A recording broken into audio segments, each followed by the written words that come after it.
Guys, what's the most down bad you have ever been? 1. I started talking to this girl one night after she messaged me through social media. We began talking about common interests with subtle flirting here and there. The following day I asked her to send a photo of herself. She proceeded to send 4 pictures. 2 of which she was in baggy clothing, the other 2 being top angles.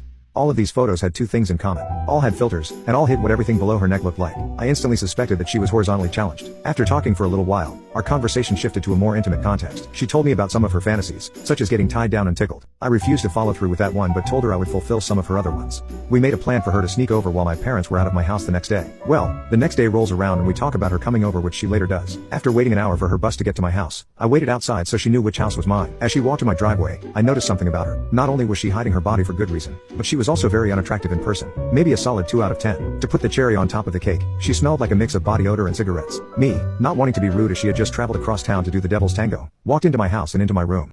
We put on a show on Netflix and began following through with what we had previously talked about, excluding the tickling. After finishing what was and what will be my worst intimate experience ever, we both just sat there. The post-nut was crazy. I actually went into my bathroom and took a long and hard look at myself in the mirror. I'm pretty sure a tear even streamed down my eye. I came out and sat down.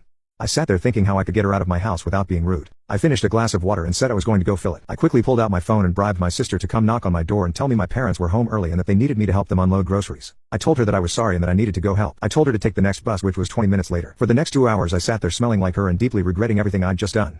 Game is game though.